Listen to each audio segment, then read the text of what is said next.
Welcome to the Slade Ham experiment. It's the midnight spaceship, adrift in the galaxy, this time somewhere in the noon hours. We're in a different galactic time zone. I am Slade Ham. I'm your host. That puts me in charge for the next half hour. So if you're unfamiliar with the show, you will be familiar with it by the time we are done. It's a lot of nonsense. It's basically a video journal kept by a grown man so he can keep track of all the things he's done over the last couple of years. But also sometimes it's funny. Sometimes you learn things. My last week has been, I've pushed the show off. I should have done this last night. It's been a fun week. I've been catching up with old friends. I know I've talked about how you should keep your circle of people diverse and better than you. I've done a good job this week. Slowly trying to spend more time with people of value.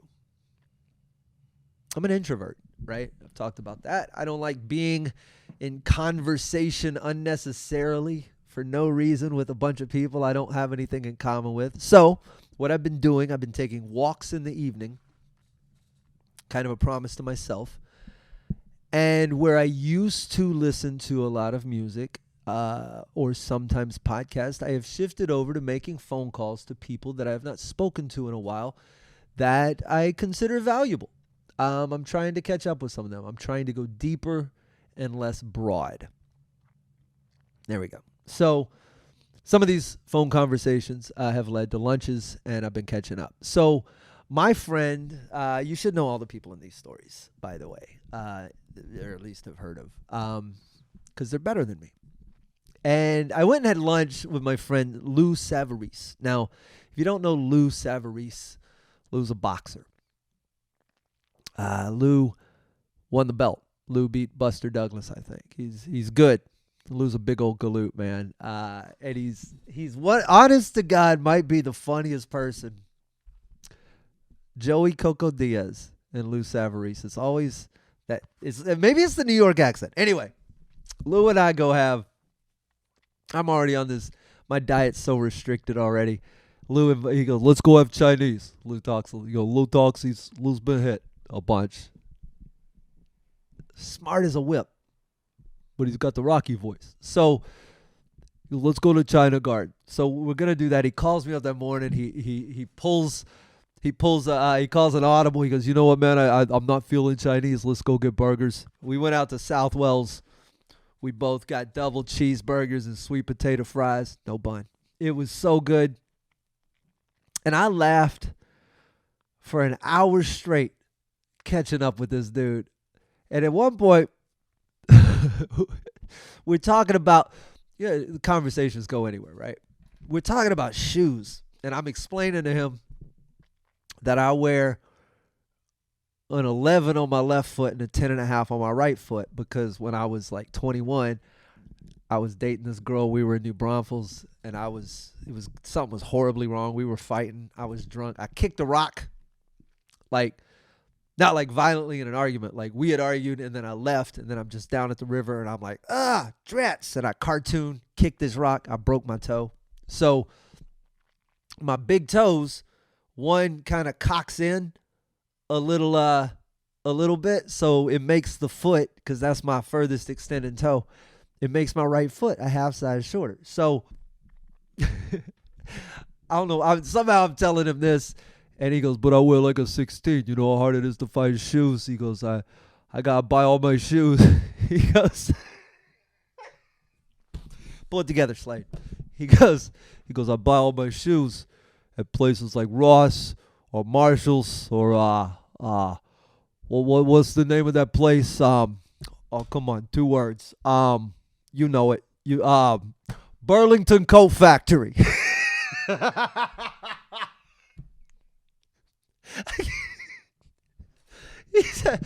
And it was the most innocent gaffe, and it made me smile. We finished our lunch, and we hugged each other. We went on our merry ways, and we will do it again, Lou, very soon.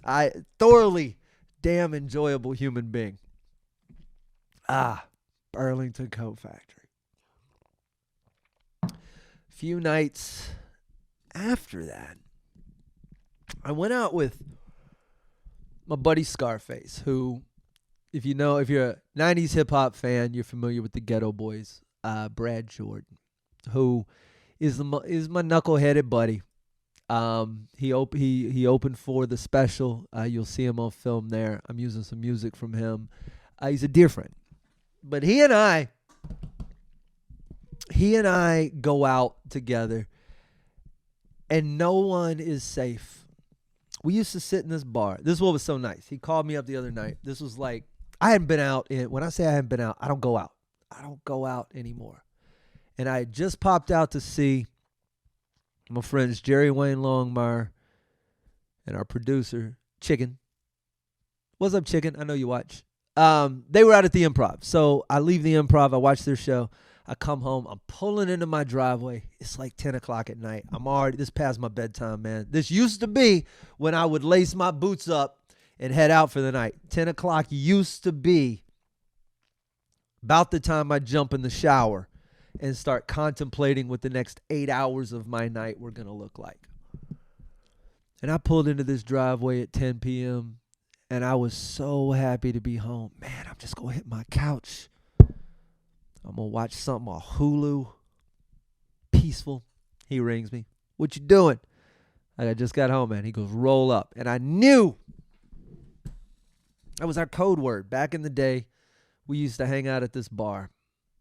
And I hadn't been in the bar in a long time because a former friend owned it, still owns it. You know what I mean? If things go sideways, you just don't want to run into them. So I don't go in there anymore. But I still love all of the staff there. I still love the vibe there. I still love socializing there. So when Brad calls me, I ask him who's working. It's a bartender we dig. He's behind the bar. I go, all right, man, I'll meet you up there. I go up there. We hang out. And it was so nice because that place, when I first started hanging out, you know how places change? When I first started hanging there, when I met Brad, I'd first moved to Houston. I was bartending there, moonlighting, mainly just hanging out. I was bartending there because I was already hanging out there, and I was like, well, if I'm already gonna hang out here and have drinks, I might as well get paid to do it, make some money. So finagle my way back there. Brad used to come in on Tuesdays, and there was nobody in the bar. This place was dead. Like if 8 people came in all night, that was a busy night. And me and him would just take turns playing music. And he would play. I was so shocked because I thought it was going to be me introducing him to a lot of rock music, him introducing me to a bunch of hip hop. Totally the other way around. His musical taste, impeccable. So we would play music back and forth and kick it in this empty bar. And then the bar got busy.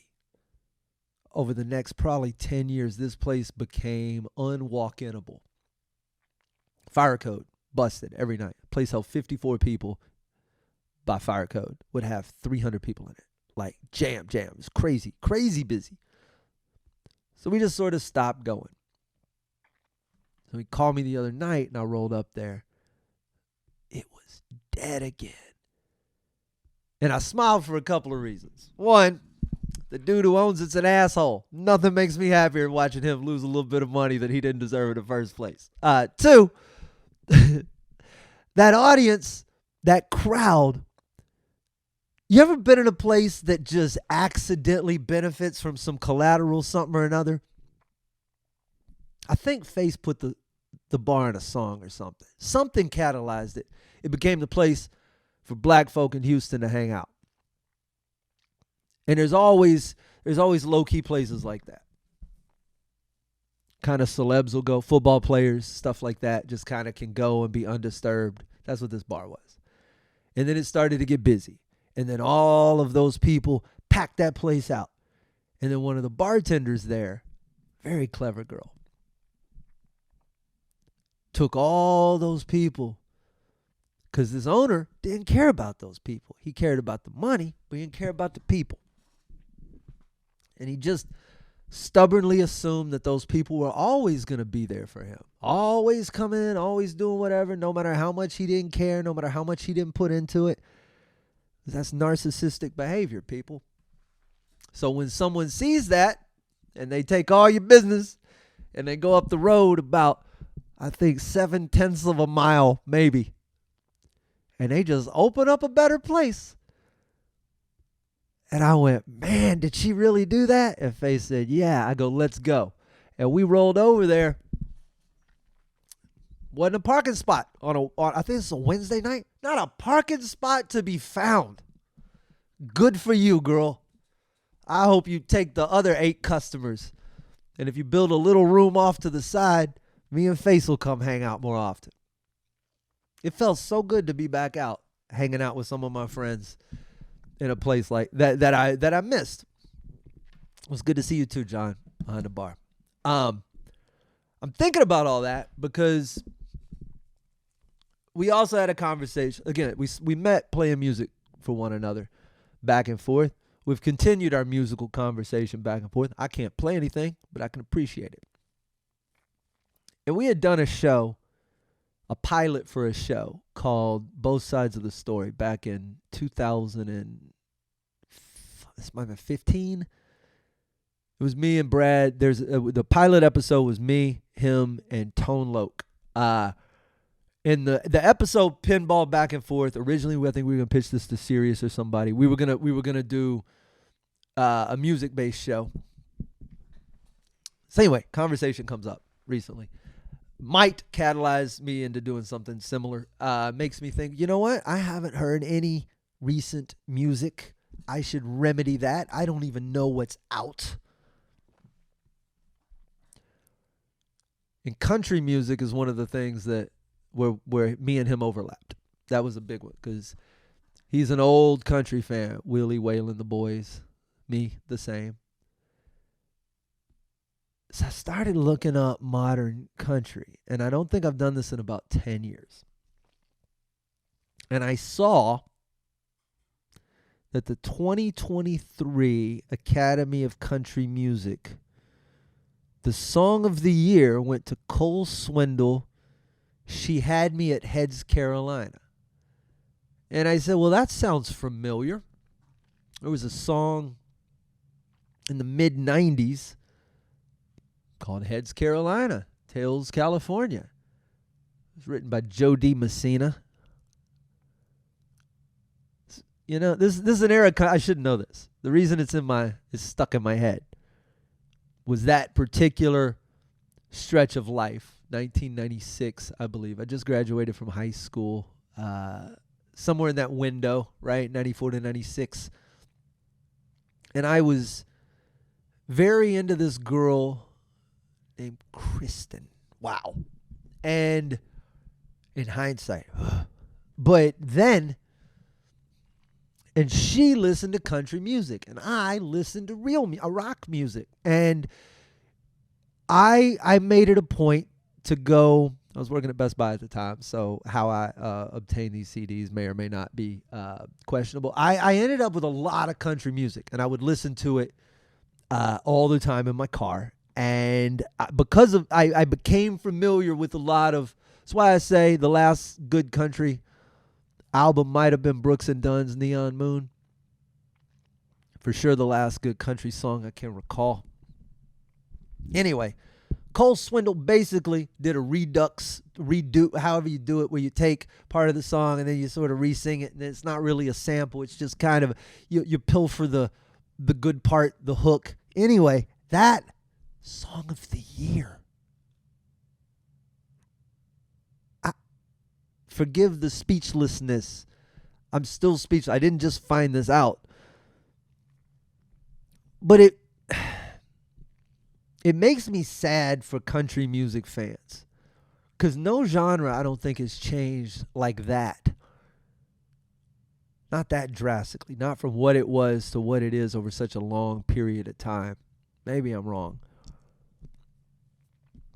But it was somewhere in there around the 90s that everything started falling apart, I think, for country music.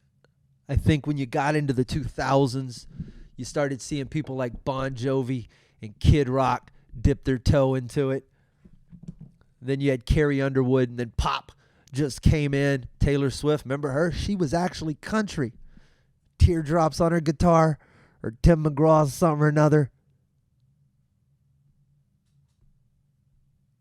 And then inexplicably in the 2000s, somehow hip hop got infused. You had Jason Aldean and Luke Bryan and Florida Georgia line, leather pants wearing, faux hawk country, never seen a bad day in your life, sad sacks of wannabe. And then what might be the worst song I've ever heard in my whole life came out in 2015. Sam Hunt's Take Your Time. Do you remember that song where he's just talking? I saw you standing over there in the corner of the bar, and I thought to myself. And then he tries to sing like the last little lyric, and it's just, it makes my brain start to fragment and crack like a CGI planet, just exploding. It grates on my nerves. It makes something inside of my soul hurt. And now I've got to look into Jelly Roll and Chris Stapleton and big fat bearded tattooed white dudes who have taken over the genre and apparently maybe saved it a little. I don't even know. Yeah. Maybe I don't want to do anything music related unless it's old. There's a missing gap in my music collection that I can't find anymore. I used to own CDs up to a certain point, and now I have access to everything digitally via Spotify. But there was a middle ground where I bought, I think, music on iTunes and places and stuff that I should own. I paid $10 for it, but it's nowhere. It doesn't exist. A whole decade of stuff that I can't find, bands that, they broke up. They never went to Spotify. It's just so much missing music. Maybe it's better because of the era it came from. I spent Friday night, I got to go catch up. Another friend of mine was in town. Another good friend, thank you, Kevin, associate producer on my special, actually. Candlebox was in town. If you remember the 90s band, Candlebox, Far Behind You. This would be a couple of the songs you might recognize. They were down in, there's a big venue I'd never been to in Sugar Land. And they were playing down there with Three Doors Down, another 90s band, I recall. Somewhat fondly, I was on the radio when all of those songs were breaking, so I remember them a little differently. It was such a good night. I have concert memories going back my whole life, obviously. And the one thing that's gotten worse about all of them is that there is a sea of cell phones present no matter where you go. The people sitting next to us were live streaming and recording the whole show with flashes on. Disrupting I don't want to be that dude. Put your phone down, kids. But put your phone down, kids. Nobody needs that extra screen. Nobody needs that extra light. You are there. You are present. Why are you watching a screen of a thing that you were there for so that you can make sure you record properly the thing that you were there for so you can go home and watch the thing that you were there for but didn't see because you were busy recording? It makes my brain pop. I was at a Soundgarden show. Rest in peace, Chris Cornell. Before he died, they played Warehouse Live here in Houston. Not Warehouse Live, Verizon. Whatever. The venue seats about 3,000 people. The upper deck was seated, but the floor was still standing. And me and my buddy Dave, we walked down. We had nosebleed seats. We walked down to the floor, to the GA, and they started playing Ty Cobb. And if you know Soundgarden, that's probably one of the heaviest songs in their discography. Fastest, chunkiest, most likely to invoke a mosh pit. And I was able to walk from the back of the room almost to the front of the stage, unimpeded, unshouldered, unslammed to the ground, and it was the most miserable walk of my life. Someone should be moshing. There should be a little bit of guided violence, if you will. You don't hurt anybody. Somebody falls, you help them up. Those are mosh pit rules. But we should be shouldering. We should be moving. We should be anything other than holding iPads over our heads to the music. It's not what I recall. It's not what I recall at all. Candlebox was good. I got to catch up with Kevin. You forget how people become part of your lives in weird ways, right? We think we're just talking to folks. We think we're just hanging out. But man, you look up over 20 years and all of that adds up. I remember working. I tell these stories mainly so I remember them. It was 1995, maybe 95. I was working in radio in Beaumont, Texas. I was at this station, 94.1, and Candlebox was playing. They were on the Lucy tour. That was their second album. It had just come out. I remember unpacking it when I was working at Best Buy. So maybe this was 96 then. So anyway, I get tickets. I go to the show. They're at this place called Rocky Octanes in Beaumont. It was so clever. Oh, they thought they had it figured out. It was fire and ice, Rocky Octanes. Half the big dance club was blue and icy, and the other half was red and fire. So stupid. Anyway, the bouncers there were terrible humans. Anybody that was standing on the front rail was getting pulled over the rail and thrown out of the bar. Not thrown out, but dragged to the back, and then they'd have to work their way back up. It's concert culture. I get it, but these guys were over the top.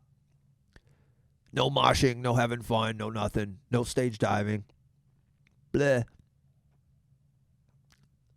So I'm up front with the girl I'm there with, and I'm kind of on the rail and cheering. The bouncer grabs me and goes to jerk me over the rail, and the singer for Candlebox, Kevin, stopped and was like, "Hey man, stop!" He starts yelling at him. They were young hotheads too, right? This is on their second album. They're all in their 20s. I'm a child. Everyone there is a child. Anyway, he stops the bouncer. He pulls me up, and I got to watch. We watched the rest of the show from the stage, and then afterwards we hang out, we talk, and then a number of years later, when the internet became a thing, bands would have a bulletin board on their website. People would interact. People would things like that. We reconnected, and then we reconnected as he came through on a tour. Him and the guys ended up at the house one day. We slowly became friends over the course of however many years, and now I just consider him family. And it was very, very good. I say all of that to say this. They were on their farewell tour. This was their last album is called The Long Goodbye. They're on this tour with 3 Doors Down. Houston was the last show of the tour. Doesn't mean he's done as a musician. It means that the band is done touring. And rightfully so. If you've ever been on tour, some of you listening, comics, musicians, I understand, then you get it. It has a toll. It has a tax. It has some beautiful payoffs. I would not trade any part of what I have done in my life, but also I can certainly see a place where I would welcome the end of it. That's where they're at. I've never seen him happier on stage. I've never seen him more energetic on stage. At the end of the show, 3 Doors Down was playing Kryptonite. There's If I Go Crazy, Man, Will You Still Call Me Superman song. And Kevin, in his playful way, had ordered Superman suits for all of the guys in Candlebox, and they came out dressed as it was the Henry Cavill Superman. It was just fun to experience, to be around, to see. Good things in life over the course of 20 years coming to a close. Bands I've seen, friends I've hung out with, moving on to new chapters of their life. And it's exciting to be part of it, to have seen them at the beginning of their trajectory, at the peak of some of their trajectories, and to still be around, hanging out with them as they figure out what's next. I'm a fortunate soul. I don't know what's next for me. We're hammering away at the special now that I can confidently say I think there's going to be opening music by Scarface, and the end credits will have music by my friends in Candlebox, and I will be the big middle hour, and I'm really stoked about how it came out. So I just gotta. It's just a waiting game. If you guys don't mind sitting in the airlock with me, we'll get all of this stuff out. We'll get everything where it should be. I will have new projects. I will have figured some more things out myself. As always, those of you who see, so many of you send me messages. I like it. You're telling me what you're working on. You're asking what you should do. My advice is always the same. Follow your curiosity. That is the blanket answer, because ultimately, like I've said before, as Doug Stanhope once told me when I asked him for advice, he said, "Kid, I only know how to make you be more like me." And that's the truth about advice. You guys are good. I love you the most. You know where to find me. Dates when they come up at sladeham.com. Most importantly, though, that little subscribe button. I wasn't doing like a horn. I was trying to point, but you couldn't see my thumb. Hit it. And that way you'll know when there's more me. Spoiler alert, it's going to be next Wednesday. I'll see you guys on another episode soon.